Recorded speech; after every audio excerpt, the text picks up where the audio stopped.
Pues bueno, es más geometría que relatividad, pero el nombre así suena mejor. Ok, entonces voy a empezar con un poquito de nociones de física, no es demasiado, no se asusten. Realmente es un pretexto de física nada más para agarrar vuelo. Ok, entonces en relatividad especial, no sé si alguien sepa, pero en relatividad especial se empiezan con dos principios, ¿no?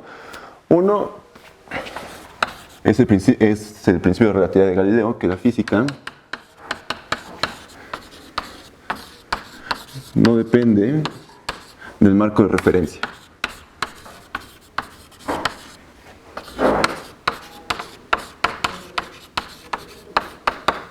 Aquí los físicos le ponen inercial, pero eso a nosotros no nos va a interesar.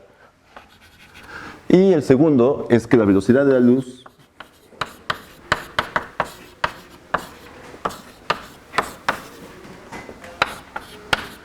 es una constante. ¿Y qué me refiero con eso? O sea, con eso quiero decir que es la misma para todos los observadores.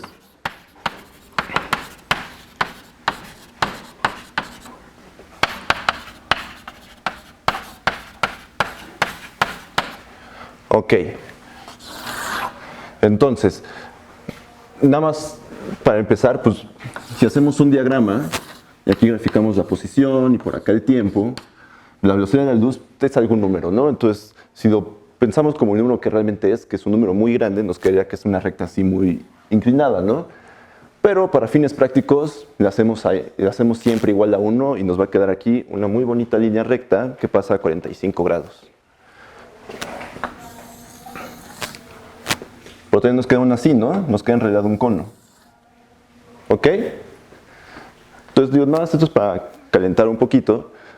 Entonces, ¿cuál es la distancia que recorre la velocidad Supongamos que tengo un evento aquí, en este espacio-tiempo, y otro por acá, con unas ciertas coordenadas t, x, y y z. Entonces, ¿cuál es la distancia que recorre un rayo de luz en un determinado tiempo? Va a tener que ser la velocidad de la luz por el intervalo de tiempo, ¿verdad? Pero también esa distancia está dada por el intervalo de estas coordenadas.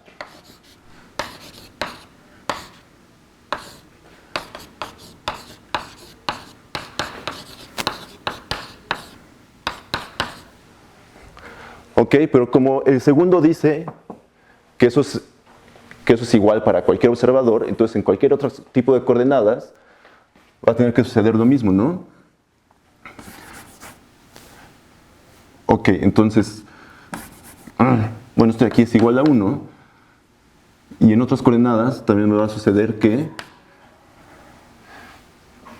esto de aquí va a ser igual a esto de acá.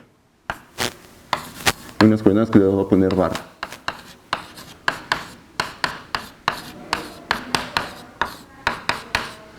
Entonces eso quiere decir que estos, si todo lo elevo al cuadrado y paso este para acá, entonces me va a quedar que esta forma cuadrática, o lo que se parecería a una forma cuadrática,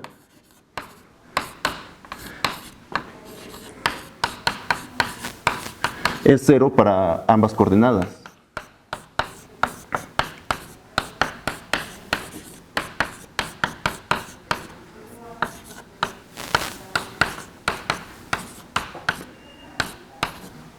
¿Ok? Entonces ahí ya tenemos una especie de invariancia de un intervalo. Entonces esto nada más es como para darle sentido a las cosas y que no suene como muy rara la introducción del espacio de Minkowski, pero entonces esta es una forma de ver de que en relatividad especial hay una cierta forma cuadrática que se debe preservar.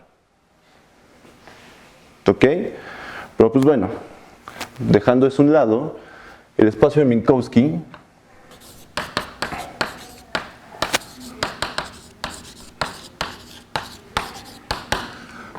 el espacio de Minkowski nada más es un espacio vectorial, se puede definir para cualquier dimensión. La forma cuadrática que se conserva es esta lambda t cuadrada, lambda aquí. Sí, ahorita lo puse así como en términos de intervalos y así, pero si los ves como coordenadas de un vector en un espacio vectorial, pues nada más es una coordenada. ¿Puede ser bajo bajo ciertas isometrías. Sí, no, eso no lo estoy diciendo, ¿no? Pero esa es la idea, ¿no? De por qué se propone cierta métrica. Es a lo que voy. ¿Ok? Entonces, cuando ustedes están en Rn, y desde el punto de vista de geometría, se pone Rn con un producto, ¿no? Entonces, el espacio euclidiano, en el espacio euclidiano de dimensión n, tenemos una métrica que es positiva definida. Entonces, es decir que se puede encontrar una base donde esta se ve como una diagonal con puros unos y ceros, ¿verdad? Entonces, en el espacio de Minkowski, que voy a definir como Rn1, eso es Rn, pero con una nueva métrica, un nuevo producto, que en una cierta base siempre lo voy a poder ver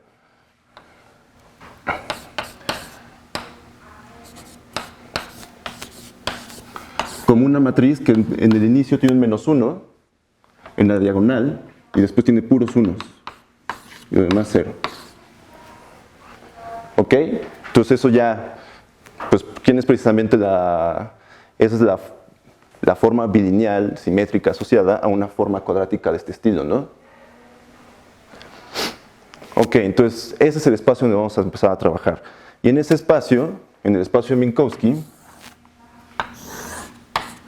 como la métrica no va a ser positiva definida, vamos a empezar a tener ciertas diferencias con Rn. Entonces la principal va a ser que se está debilitando la condición de que la métrica sea positiva definida y se le está cambiando por no degenerada. Que en una cierta forma diagonal la métrica se puede ver con un -1 y demás unos, quiere decir que tiene índice 1. Entonces, si tengo una métrica con índice 1, entonces voy a poder tener vectores diferentes del vector 0 que van a tener norma 0, normas negativas y normas positivas.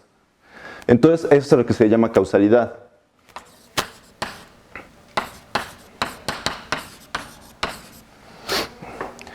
Entonces, los vectores nulos son los vectores que quedan sobre este cono.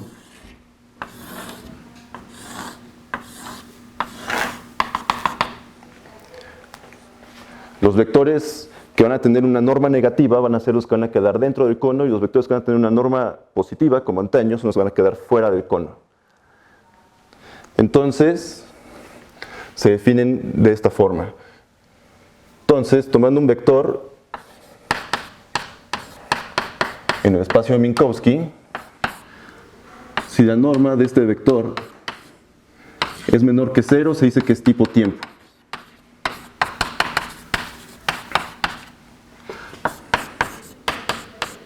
Si la norma es 0, se dice que es nulo o tipo luz.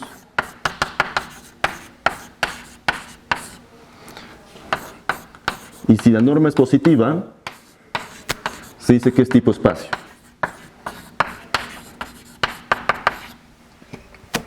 Esto en física nada más quiere decir que si yo me agarro dos eventos, el vector que los une, si es tipo espacio, están relacionados causalmente. Por eso lleva eso de causalidad. O sea, quiere decir que existe un observador es alguien como nosotros que viaja a una velocidad menor que la velocidad de la luz y puede llegar del evento A al evento B. Si el vector que une a los eventos A y B tiene norma 0, quiere decir que entre ellos pasa un rayo de luz. Y si tiene norma positiva, quiere decir que no están relacionados causalmente. Negativa. No, positiva. Negativa es tipo espacio, es tipo tiempo y están relacionados causalmente. Cuando es tipo espacio y es mayor que 0, no hay una relación causal entre ellos. Entonces es ahí cuando vienen estos efectos de la relatividad especial, de la no simultaneidad. En la mecánica de Newton, si dos eventos son simultáneos para todos los observadores. En la relatividad especial, si dos eventos no están conectados causalmente, pueden existir tres tipos de observadores. Uno lo ve que son simultáneos, el otro ve que uno pasó antes que el otro y el otro los ve al revés. O sea, realmente no hay acuerdo con eso. Solamente hay acuerdo con la causalidad cuando son tipo espacio. Ahí siempre, si uno pasó antes que otro, para todos los observadores, el A siempre va a pasar primero que el B. Entonces, es una forma de distinguir cuando se pueden, cuando ciertos fenómenos físicos dependen de otros fenómenos físicos. Ok. Esta relación causal también se puede definir para subespacios del espacio Minkowski. Y aquí nos interesan pues, los subespacios lineales.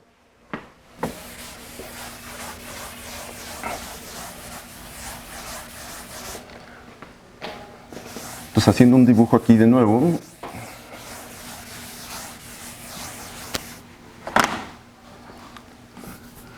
Tengo aquí otra vez mi espacio de Minkowski.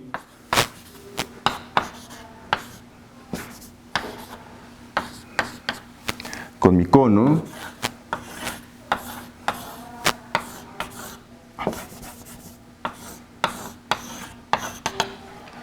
Entonces, por ejemplo, en este caso que estoy representando un espacio de Minkowski de dimensión 3, pues existen varios subespacios, ¿no? Digo, los subespacios de dimensión 1 pues van a ser clasificados con ese de ahí, ¿no? Depende del generador. O sea, la causalidad es invariante ante un producto escalar. Pero para subespacios, por ejemplo, de dimensión 2, van a ser planos, ¿no? Entonces aquí, para subespacios, cuando yo restrinja la métrica del espacio de Minkowski, si esta es positiva definida,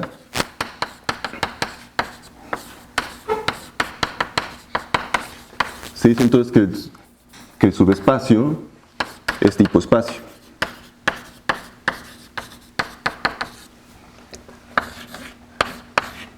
Si este de aquí es lorentziana, lorentziana es la métrica del espacio de Minkowski, no lo dije, pero se le dice que es una métrica de Lorentz. Entonces, si cuando yo la restringo obtengo otra métrica de Lorentz, entonces dice que es tipo tiempo. Porque ese subespacio a su vez se va a comportar como un espacio de Minkowski de dimensión menor. Y si este de aquí resulta, en estos dos casos, la métrica es no degenerada. Entonces existe un tercer caso que cuando yo restringo, se degenera.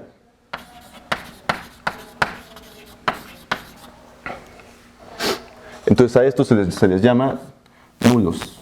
O sea, siguen la misma caracterización que allá. Nada más que aquí respecto a las métricas. Entonces aquí, por ejemplo, en el tipo espacio, siguiendo este ejemplo, para subespacios de dimensión 2, existe una base donde se ve como la del plano, la métrica. Para este se ve con un -1 acá y con 1 acá, ¿no? Así se puede ver la métrica. Y en este caso existe una base donde se ve que aquí hay un 0, 0 y aquí hay un 1. Entonces esto me diría que aquí, en este tipo de espacios, claramente es degenerada. Y hay vectores que van a ser ortogonales a todos los demás vectores en ese espacio. Entonces, en el caso lineal, este tipo de espacios están representados por los planos que son tangentes al cono. Si son tangentes al cono, por ahí pasa una recta nula. Y justamente los vectores que quedan en dirección de esa recta nula son los que van a ser ortogonales a los demás vectores. Entonces, la plática realmente va sobre este tipo de espacios, pero un poco más en general. Ok, entonces, bueno, en general, pues uno puede hacer geometría en cualquier variedad. Así como se hace geometría riemanniana, ahora se dice que se hace geometría lorentziana. Entonces, ¿qué es hacer geometría lorentziana? Es tener una variedad diferenciable con un cierto tensor métrico que en vez de ser positivo definido, va a ser no degenerado. En el caso riemanniano, esas métricas siempre existen. Para toda variedad siempre hay una métrica riemanniana. Para el caso lorentziano no siempre, va a haber ciertas restricciones. Si la variedad no es compacta, siempre van a existir todo tipo de... Siempre va a existir al menos una métrica lorentziana. Pero si es compacta, si M es compacta,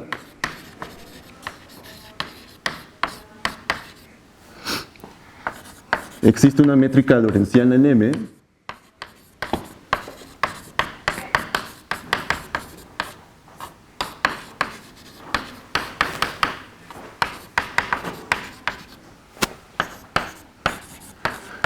si la característica de Euler de M es igual a 0. Entonces, eso quiere decir que realmente sí hay condiciones, ¿no? Y el problema es este cono.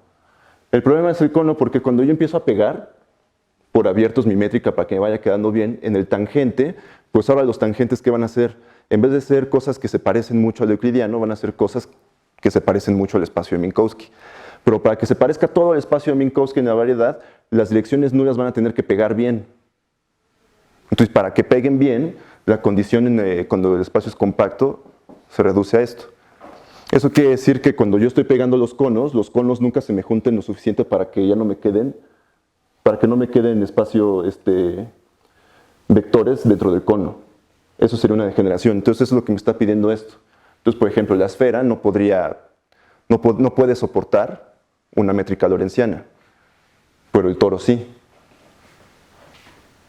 Entonces el punto, si yo a una variedad le doy un campo que no se anula, podría ver que ese campo es tipo tiempo, y ya con eso.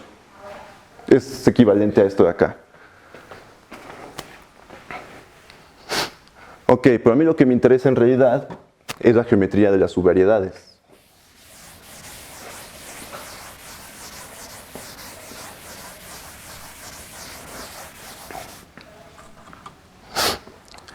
Entonces, cuando tengo una subvariedad M de otra subvariedad N, en el caso de geometría riemanniana siempre puedo restringir la métrica y yo no tengo ningún problema, ¿no? La cantidad fundamental en geometría, además de la métrica, es la conexión, que es la que me permite tener la noción de derivar. Entonces, en geometría riemanniana, yo cuando siempre restrinjo, ¿qué hago? Agarro dos vectores tangentes a la subvariedad y les aplico la conexión.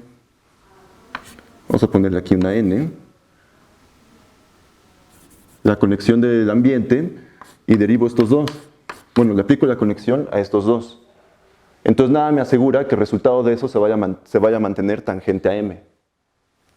Entonces lo que haces es dividirla, como es no degenerada, siempre puedes partir todo en términos de la parte tangente a M y la parte normal. Entonces me va a quedar una parte tangente de esta conexión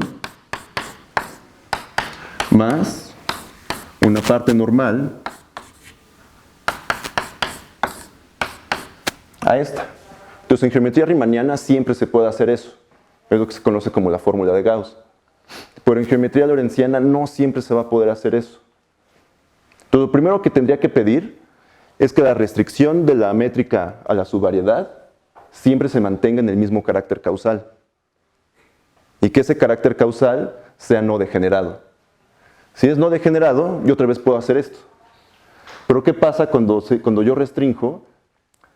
¿A qué te refieres con que se mantenga en un carácter causal? Bueno, en un carácter causal que es no degenerado. Entonces es uno de estos dos, ¿no? O sea, que sus tangentes o siempre son tipo espacio o siempre son tipo tiempo. Entonces, como eso, ahí en esos casos la métrica es no degenerada, siempre voy a poder hacer esta separación entre la parte tangente y la parte normal. Pero ¿qué pasa, por ejemplo, en este caso, en el caso plano, cuando yo tengo un subespacio nulo? Agárrense cualquier vector tangente ahí y pregúntense por los normales. ¿Dónde tienen que estar el complemento ortogonal de ese espacio? Cae aquí adentro otra vez. Y justo, si me agarro, depende de quién me agarre, pero más bien el complemento ortogonal de todo este subespacio es el generador, es el rayo de luz. Entonces, cuando yo quiera aplicar la fórmula de Gauss, cuando la métrica siempre se degenera, no me va a decir nada la métrica de Gauss porque esta separación no me está hablando de dos vectores que puedo separar y me dan en suma un vector nuevo, sino que este va a estar viviendo en el mismo espacio que este, en el tangente. Entonces ya no me dijo nada. Entonces la fórmula de Gauss no la puedo aplicar y es completamente inservible en el caso de las subvariedades nulas. Entonces el problema de este tipo de cosas es que, para empezar, esta parte de acá, cuando yo puedo hacer esta separación, esta es la conexión de Levi-Civita de la subvariedad. Y en el caso de las subvariedades nulas, esta parte, como yo no tengo esta separación, ya no tengo una noción de una conexión de Levi-Civita propia de la subvariedad.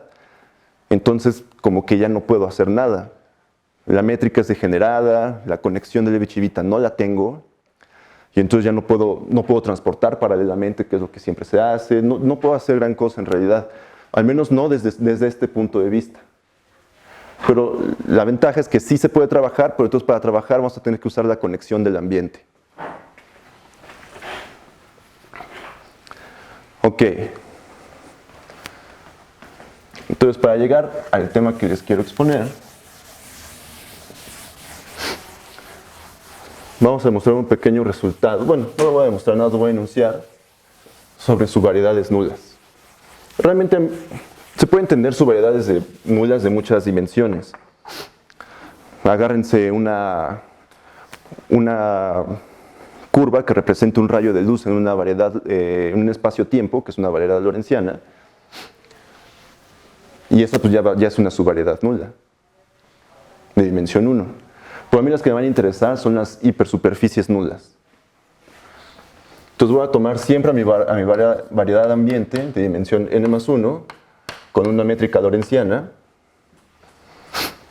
y voy a pensar en una hipersuperficie.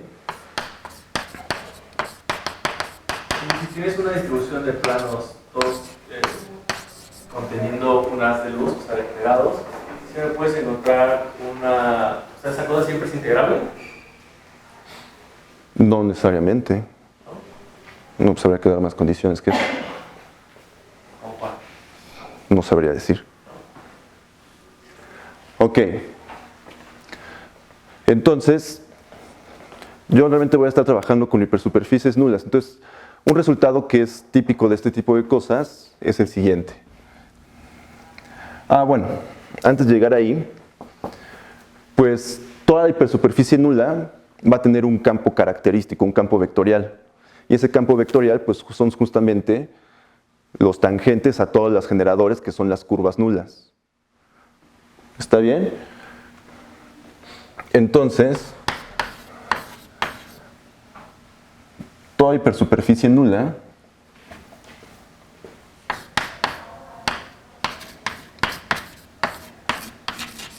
tiene un campo característico.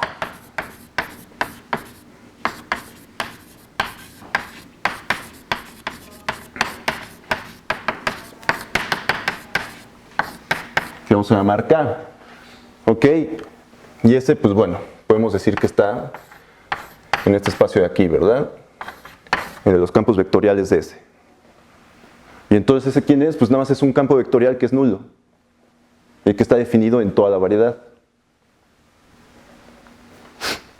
Entonces, el resultado que siempre es muy común en este tipo de cosas es el siguiente. Entonces me dice que dada una hipersuperficie nula,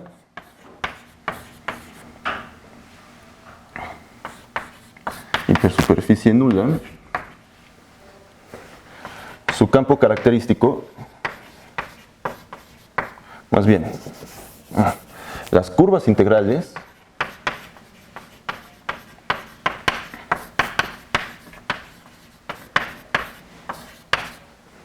de su campo característico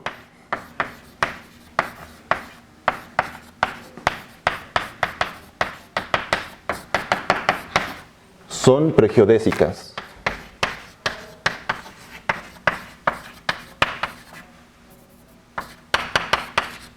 ¿Qué quiere decir que sean pregeodésicas?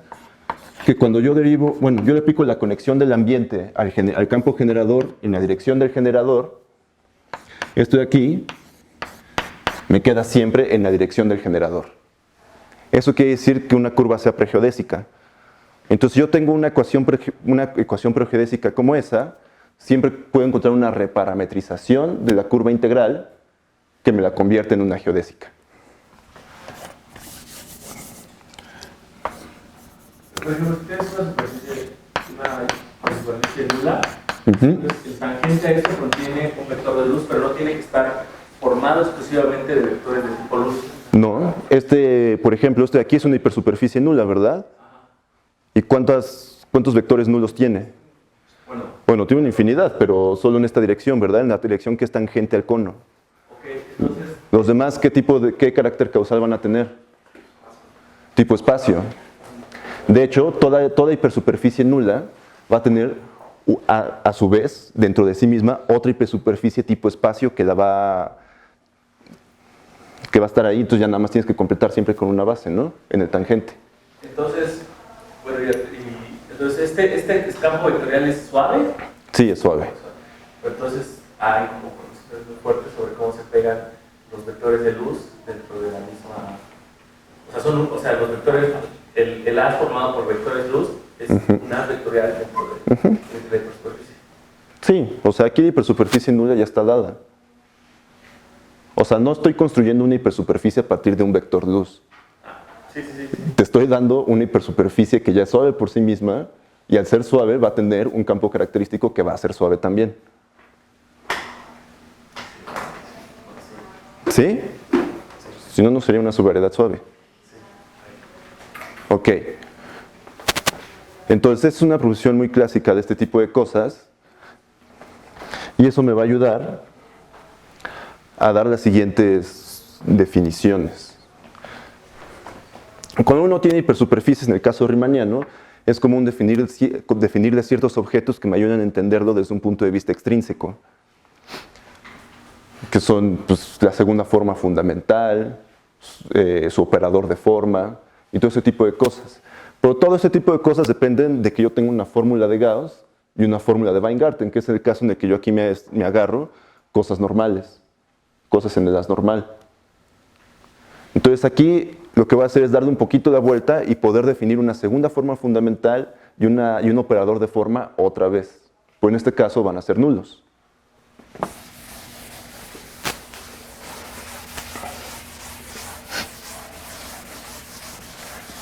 Para poderlos definir bien,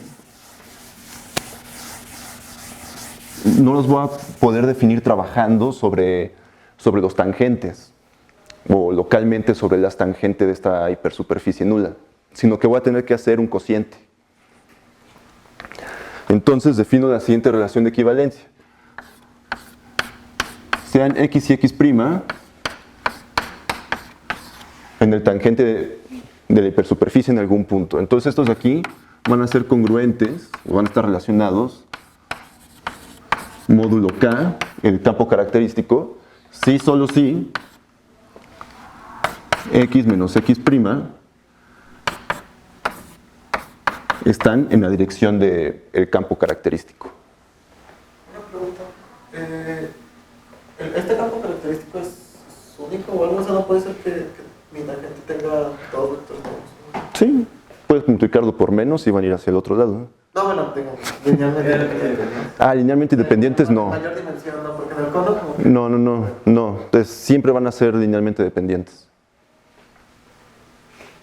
O sea, pueden existir, o sea, solo hay uno. Solo hay uno. Bueno, hay una infinidad, pero todos van en la misma, todos están en el mismo generado. O sea, el cono... Suponte que tienes dos campos nulos linealmente independientes. Entonces son linealmente independientes punto a punto. Ok, entonces agárrate. ¿Cómo son los espacios tangentes a una hipersuperficie nula? Pues tienen una línea que es la dirección nula, ¿no? Entonces si los tuvieras, pues ya tienes un problema, ¿no? Porque entonces tendrías de tener dos direcciones nulas diferentes. Pero en los tangentes ya lo borré, pero los tangentes a una hipersuperficie nula son de ese tipo, ¿no? Bueno, pero en el caso de dimensión 3... Es por la asignatura de la métrica. Es por la asignatura de la métrica, no depende de la dimensión.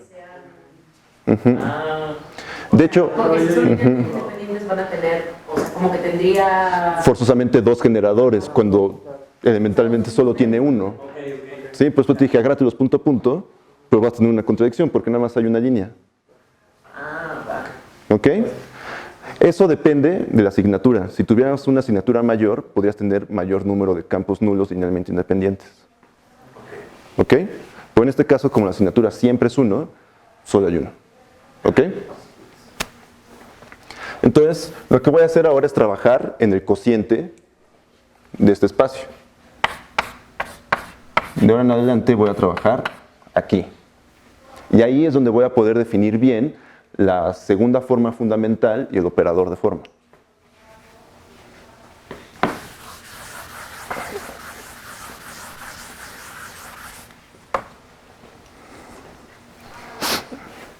Ok, entonces, bueno, primero hay que darle una métrica, porque si no le doy una métrica no puedo hacer nada. Entonces voy a dar una métrica.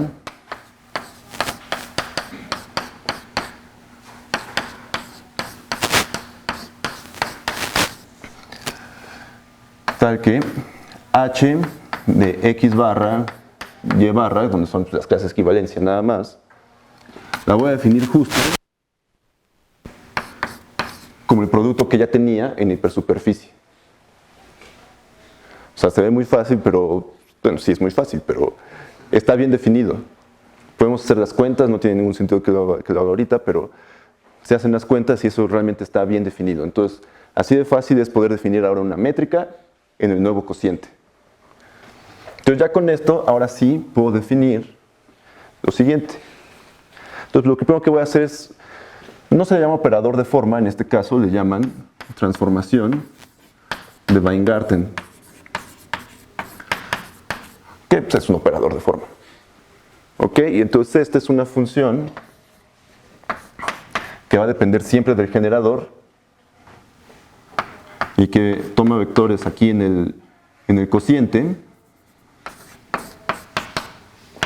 y me devuelve cosas en el cociente. Ok, entonces este va a estar definido de la siguiente forma.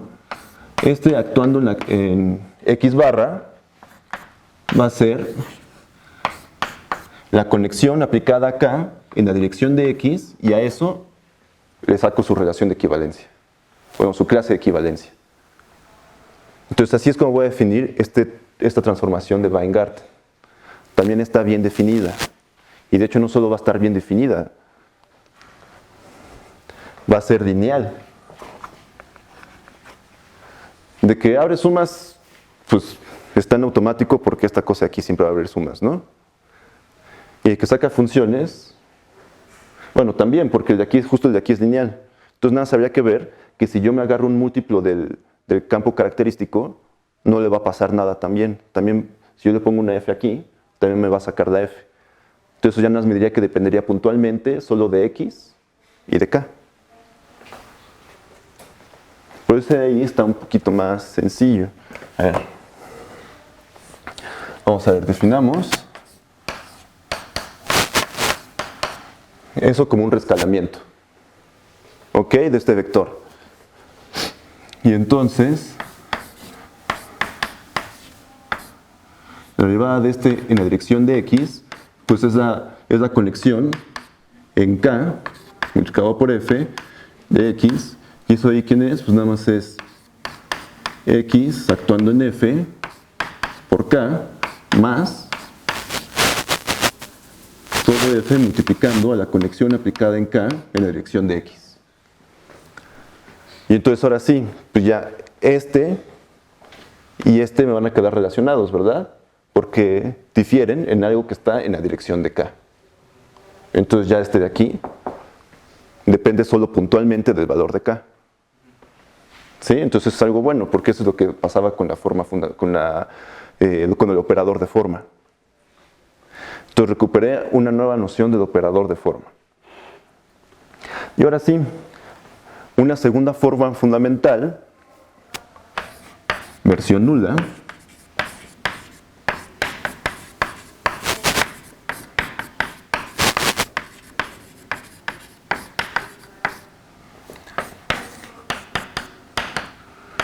pues ¿cómo tendría que ser? Va a venir del producto cruz de estos dos a los reales. Y esa la voy a definir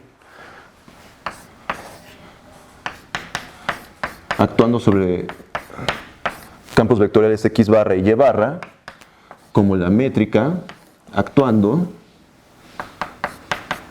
en estos de acá.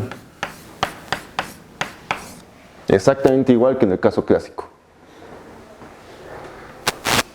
Entonces también podemos ver que está bien definido, es bilineal. Pues esto de aquí es lineal, este de aquí es lineal, va a ser bilineal. No va a depender puntualmente solamente del valor de K. O sea, realmente no le importan los rescalamientos, siempre y cuando, aquí se me olvidó mencionarlo, siempre y cuando f sea positiva. Porque si no le pongo, si admito algunas funciones que sean negativas o cero, pues en un momento me lo va a hacer vector cero y por el otro lado me lo va a cambiar de dirección. Y yo no quiero que pasen esas cosas. Siempre voy a ir, no estoy cambiando la orientación temporal. O sea, yo no quiero cambiar las orientaciones temporales.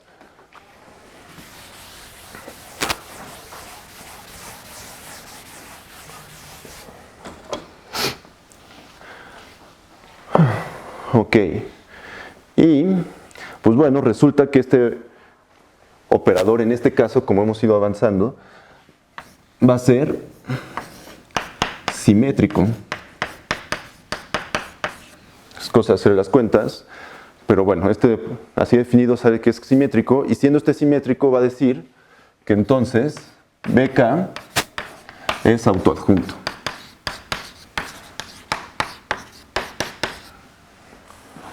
Igualito que en el caso clásico, todo se está pareciendo al caso clásico. Ok, entonces, ahora sí voy a estar empezando, te lo digo, la hipersuperficie la tengo dada, pero voy a estar empezando a trabajar con los vectores de manera puntual. Ok, entonces ahora lo que se hace, lo que quiero ahora, todo esto lo hice para definir una curvatura media. Entonces, primero tengo que pensar en lo siguiente. En algún punto P, puedo tomar este Kp, que es nulo, y eso lo puedo extender a cualquier base de mi hipersuperficie en un cierto punto P. Pero también lo puedo extender no solo a cualquiera,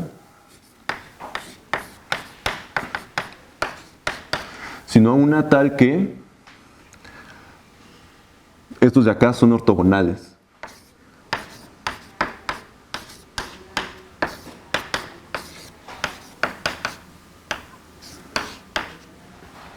Entonces eso me permite ahora tener una base ortogonal, o no solo ortogonal, lo puedo pedir ortonormal.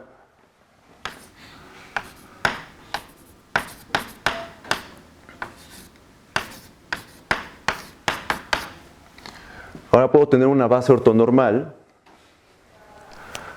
para el cociente. Pues nada más es cosa de quitar este porque ese no va a aparecer, porque va a ser el vector cero en el cociente, y todos estos me van a aparecer como relaciones de equivalencia.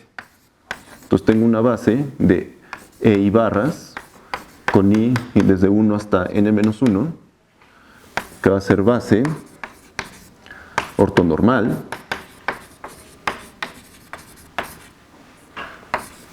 del cociente.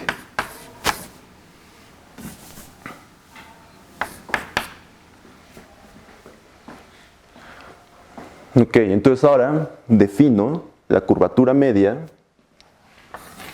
de mi hipersuperficie nula como la traza de B. Bueno, en este caso van a coincidir. La traza de B y la traza de B grande. ¿Sí? Entonces, ¿cómo es esa traza? Pues nada más es una suma. Desde I igual a 1 hasta n-1 de H evaluada en EI barra por EI barra. Por esto, por definición,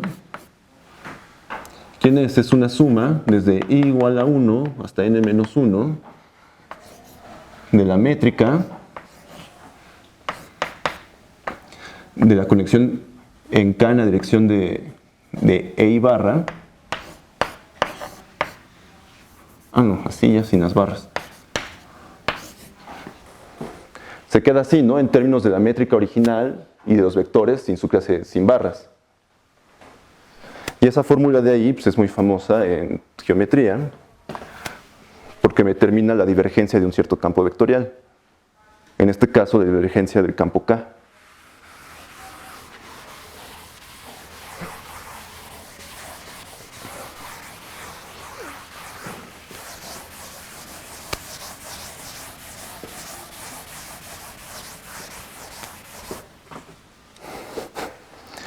Entonces, la curvatura media la puedo ver como la divergencia del campo acá respecto a una cierta superficie tipo espacio, ¿no? Que va a estar dada por estos vectores. Sí, ¿no? Esos son la base de una... Esos, al ser una base ortonormal en el sentido riemanniano, me determinan al menos localmente, yo puedo construir una superficie tipo espacio que está ahí. Y respecto a esa, yo le saco la divergencia. Entonces, el primer ejemplo que sale de esto es el del cono en Minkowski, el cono nulo superior.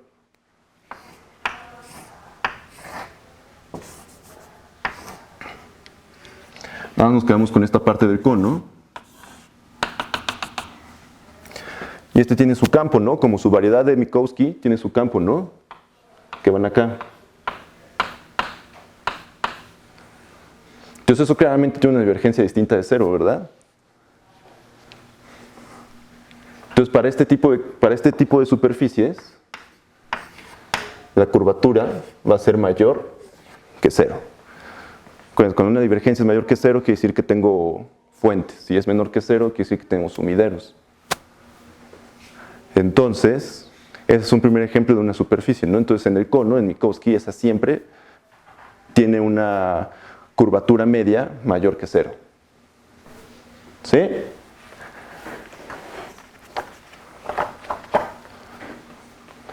Ok.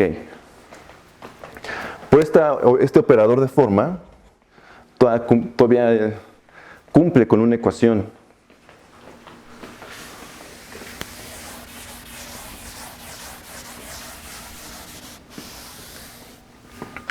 Entonces, otra proposición que se tiene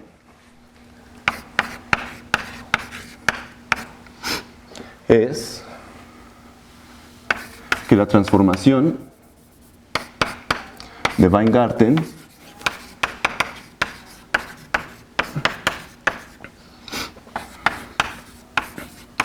cumple con una ecuación de Riccati.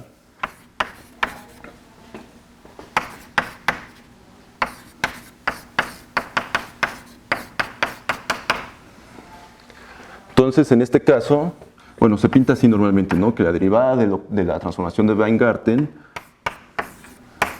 más el cuadrado de la operación más una función R que ahorita voy a definir es igual a cero. Entonces va a cumplir con ese tipo de ecuaciones, esta transformación de Weingarten. Entonces, ¿quién es quién aquí?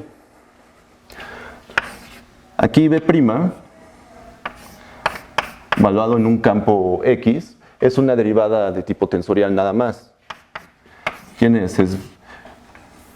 Agarro B, la evalúo en X y todo eso lo derivo. Y a eso le sumo la derivada. Bueno, espérenme. No, es menos.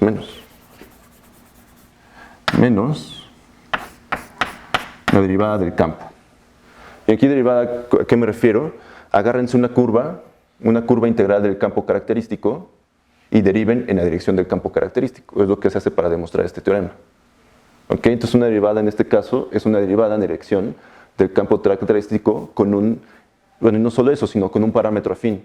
Un parámetro que sí me las convierta en geodésicas y no solo en pregeodésicas. Entonces, esta va a ser la derivada, pues nada más es aplicar dos veces el operador. Y este de aquí es el tensor de Riemann. Si yo me agarro una curva de estas, vamos a llamarle por acá, una eta, que va de menos epsilon a epsilon, y de ahí se vaya la variedad m, Entonces voy a definir mi campo como la derivada de esa con un parámetro afín. Entonces este de aquí va a ser el tensor de Riemann aplicado a esta X en la primera entrada y las demás este parámetro afín. Más bien las derivadas de esta curva, de esta geodésica nula. ¿Ok? Entonces, bueno, la demostración de esto, igual esto voy a dejar el test sin demostración, pero sí sucede, en serio sí sucede. Oye, una pregunta de lo que decías allá. ¿Qué pasa en un punto umbilico en el campo ese al que le tomas traza?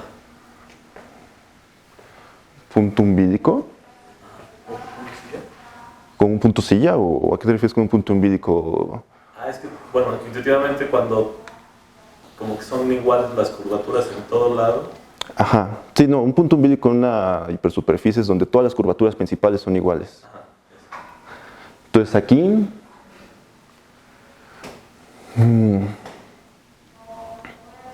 como que se indefine el campo o algo así. no, justo como tiene solo una dirección nula, este campo nunca va a poder hacer eso.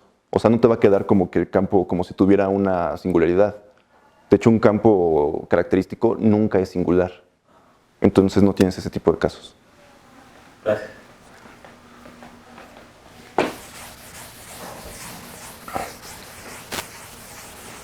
Entonces, no debería haber borrado acá mejor.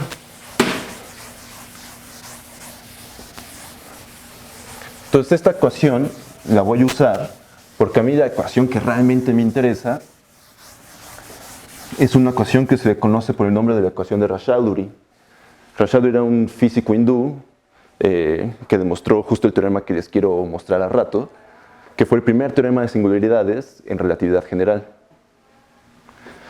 Ahorita hablamos más de eso. Entonces primero tengo que derivar esta ecuación de Rashaduri.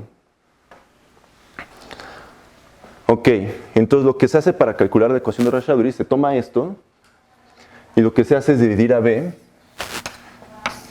en un operador que lo único que tiene es la traza de esta B. En una parte simétrica que no tiene traza y en otra parte antisimétrica que no tiene traza. Entonces en este caso, esta de acá desde ahorita ya podemos decir que es 0, ¿no? Porque nos salió que como la B grande era simétrica, ya este de acá me lo puedo evitar. ¿Sí? Entonces solo tengo estos dos. Entonces, cuando yo saco una traza, ¿qué me queda? No, pues nada más me queda la traza y este aquí como no tiene traza se va, ¿no? Entonces solo me queda la pura curvatura.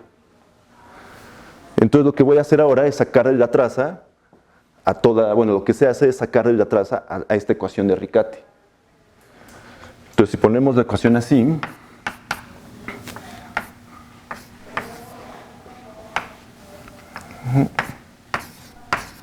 entonces, bueno, haciendo los cálculos necesarios, tampoco lo voy a hacer ahorita a detalle, pero este de acá me va a quedar la traza, esta B' va a ser la derivada de la curvatura media.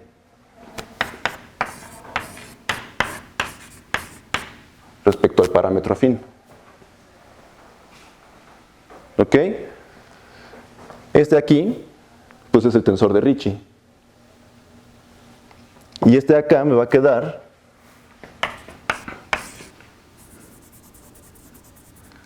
la traza de esta B cuadrada, me va a quedar como un escalar al cuadrado que está asociado a este operador.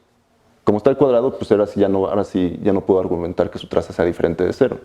Entonces me va a quedar esto y un factor que va a depender de la dimensión con la curvatura media ahí.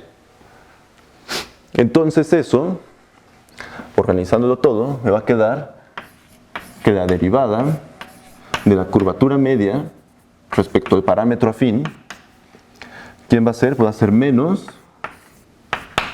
el tensor de Ricci valuado en las derivadas de los generadores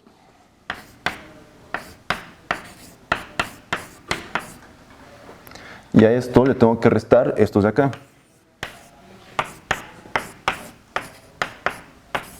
Entonces, esto es lo que se conoce como la ecuación de Raychaudhuri.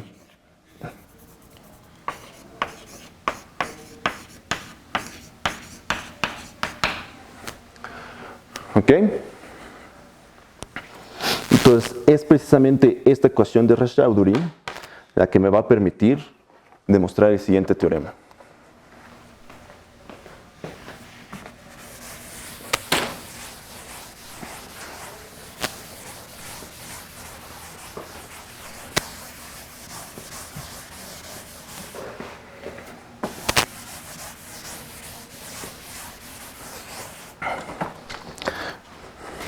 Entonces, para el teorema de Raychaudhuri,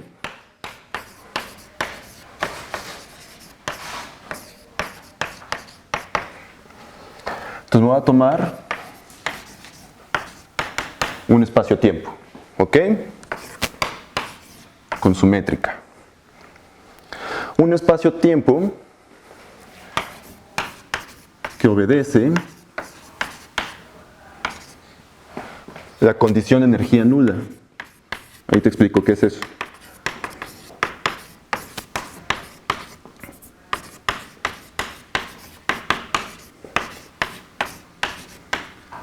Ok, entonces, bueno, más bien, y ahora, bueno, que obedece la condición de energía nula, disculpen, y me voy a tomar una hipersuperficie, aquí, ¿no? Entonces el objeto del que hemos estado hablando tiene que estar ahí. Y entonces ahora sí, si las geodésicas nulas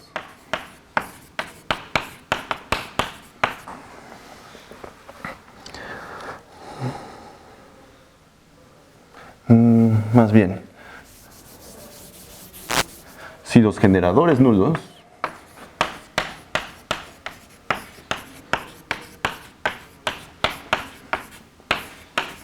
de ese son geodésicas,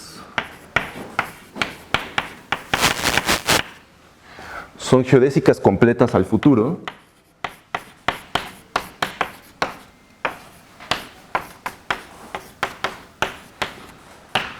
entonces la curvatura media tiene que ser mayor o igual que 0. Ese es el teorema de Raychaudhuri. Entonces, con la condición de energía nula, me refiero a lo siguiente. Las condiciones de energía en relatividad nada más son condiciones para que los espacios-tiempo parezcan lo más realistas posibles. Porque en principio las ecuaciones de Einstein no me dicen gran cosa acerca del espacio-tiempo. Yo puedo simplemente escoger una métrica y eso me va a dar un tensor de energía-momento, o escoger un tensor de energía-momento y obtener una métrica. Las ecuaciones de Einstein son de este tipo, ¿no? Es Ricci menos 1/2 de la curvatura escalar por la métrica, y esto es igual a 8pi por el tensor de energía-momento. Entonces las ecuaciones de Einstein no me dicen gran cosa. Si yo me tomo una métrica, puedo sacar estos dos de acá y eso me va a dar un tensor de energía-momento. Pero que esto sea dada la métrica, que esto sea un espacio-tiempo realista, eso es otra pregunta. Entonces realmente lo que se hace en física es ver más o menos cómo tiene que ser y con esto sacar una métrica. Entonces las condiciones de energía en relatividad general nada son condiciones para que los espacios-tiempos parezcan lo más realistas posibles. La condición de energía nula es una condición sobre este tensor de acá que me dice que aplicado a direcciones nulas, esto de aquí tiene que ser mayor que 0. Y usando las ecuaciones de Einstein, eso nada más lo único que me está diciendo, geométricamente, es que el tensor de Ricci, aplicado en este campo característico, justo tiene que ser mayor que 0. ¿Sí? Si esto tiene que ser mayor que 0, este aquí, aplicado en esos vectores, como son nulos, se tiene que hacer 0. Entonces este vector de aquí se va y solo me queda este. Entonces Ricci tiene que ser mayor o igual que 0. Ok. Con lo de que sea completo el futuro, me refiero que en geometría lorentziana, a diferencia de geometría riemanniana, hay dos tipos de orientaciones. Está la orientación de la variedad, que esa la tenemos desde topología, y aparte está la orientación temporal.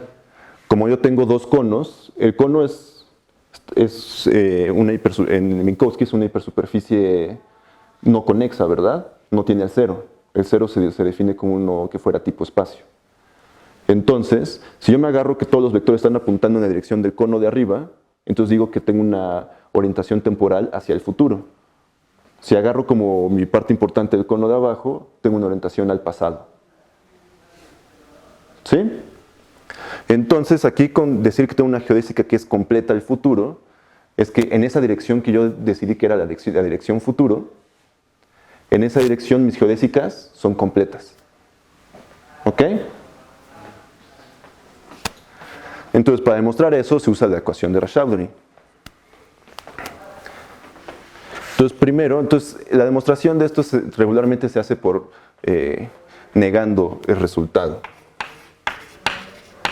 Entonces, supongamos que existe un punto en la variedad, en S, tal que la curvatura media ahí es estrictamente menor que 0. Ok, como ya me están corriendo, entonces nada más rápido, uno agarra un parámetro afín, agarra una curva, un generador nulo, rescala este tipo de cosas de tal forma que en eta igual a 0, esto sea igual a p, y entonces θ en 0 va a ser menor que 0.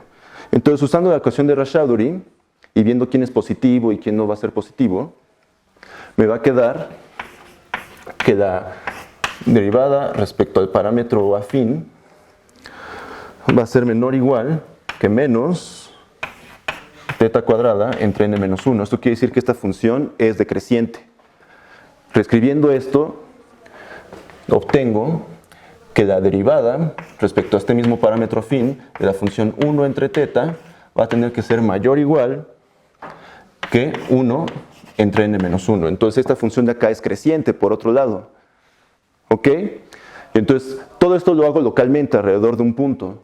O sea, yo tengo que esta eta está viniendo de un menos épsilon fijo a un épsilon a esta variedad, ¿verdad? Entonces ahora sí, con esto,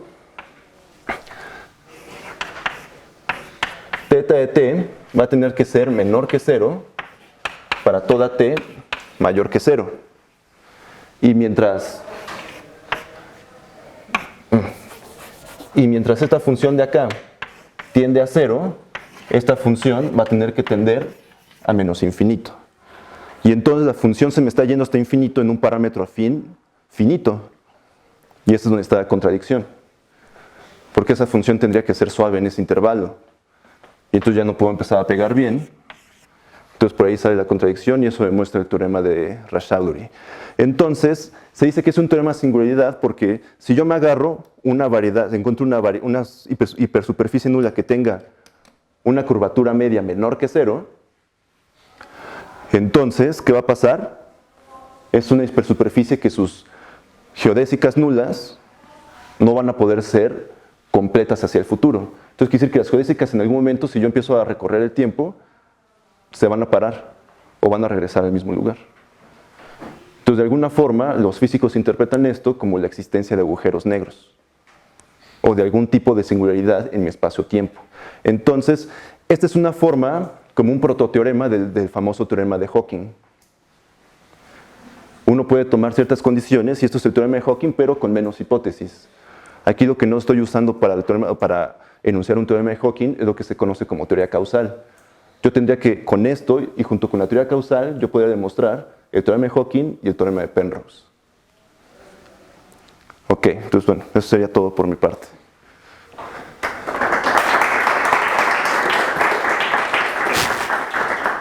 Tiempo. ¿Preguntas?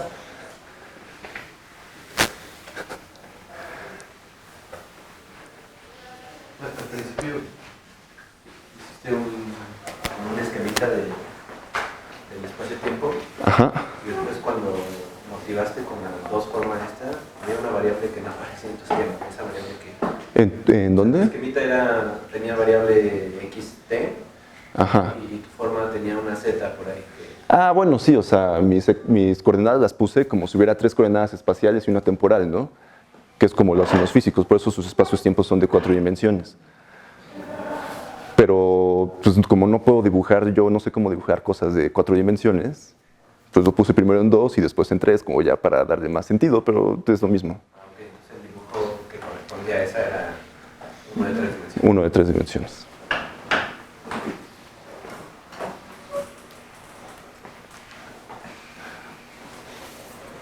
Y por ejemplo, en el caso del toro superficie, que tiene característica de Euler 0, Ajá. es fácil ver ahí una métrica lorentziana. Pues sí, bueno, es que eso te puedes agarrar un campo que nada más le da la vuelta. Entonces lo que pasa, no es fácil verla, porque o sea, el toro siempre nos lo imaginamos metido en Minkowski 3. Y como superficie de Minkowski 3, no es una variedad lorentziana. Porque tú te agarras el tangente en el toro, y nada más agárrate uno de los generadores del toro, un círculo, y entonces va a pasar de ser tipo tiempo, a ser tipo luz, a ser tipo espacio. Va a pasar por las 3 causalidades cuando yo le dé la vuelta. Y como a mí me interesan las subvariedades que se quedan con un solo tipo de causalidad, en ese caso pues no es fácil ver que pueda tener una métrica lorentziana, porque no es una subvariedad lorentziana, ni es tipo tiempo, ni es tipo espacio, ni es nula como subvariedad de Minkowski 3. Pero por sí sola, como yo le puedo generar este campo que no sea nula, que nada le da la vuelta, en principio yo nada más tendría que ir pegando los conos en esa dirección. Pero la condición de característica cero solo es suficiente, no necesario, ¿no? Sí, es suficiente. Porque, por ejemplo, en S3, o sea, tiene característica 2, pero sí tiene Ajá. una métrica lorentziana. Porque es grupo de Lie, también el toro, como es grupo de Lie, o sea, puede tener Ajá. una métrica lorentziana. Justamente lo defines en una base de la álgebra de Lie, o sea, defines una métrica lorentziana porque es un espacio vectorial y ya le extiendes a... Sí, realmente es... Como los campos invariantes. Sí, ese teorema, al menos el que yo conozco de existencia métrica lorentziana, sí es solamente sobre condiciones suficientes. Porque de hecho hace que esa condición que yo di sea equivalente a que exista un campo tipo tiempo con dirección al futuro que no sea nula. Pero si yo puedo hacer eso en S3, que sí lo puedo hacer, pues ya acabé.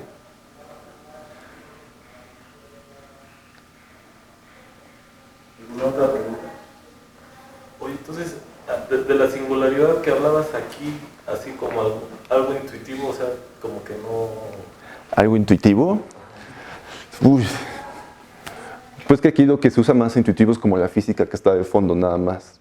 Entonces, si yo tengo una geodésica que no es completa al futuro, quiere decir que yo no la puedo extender hacia todos los reales mayores que ese punto, ¿no? Bueno, que ese elemento que yo di, donde se hacía cero, pongo ahí el cero, entonces no se lo puedo extender para todos los reales positivos. Entonces, si no la puedo extender para todos los reales positivos, pues una de dos, o se regresa hasta donde yo estaba, o como que se para por ahí, ¿no? Pero que se pare por ahí como que me tendría que, una noción como de que hay algún tipo de frontera, ¿no? Pero entonces realmente la interpretación que se hace es que se regresa. Y entonces son como los rayos de luz en un agujero negro, que cuando yo los disparo hacia afuera, no salen, sino que siempre se regresan. Serían las superficies atrapadas. Las superficies atrapadas. ¿Y puedes decir algo de las superficies atrapadas en relación al teorema este que pusimos acá? Sí, de hecho, usando este teorema y usando estas nociones de superficies atrapadas o marginalmente atrapadas, es como se demuestra el teorema de Penrose. Ya. Pero hacen falta hipótesis. Hacen falta, si no, no es suficiente con esto para poder demostrar yo a partir de este teorema el teorema de Penrose. Necesito meterle todo lo de teoría causal para poder hablar de superficies marginalmente atrapadas, que son las que cumplen con este tipo de cosas, ¿no? Que tienen unas trayectorias, todas las trayectorias nulas que las atraviesan se regresan.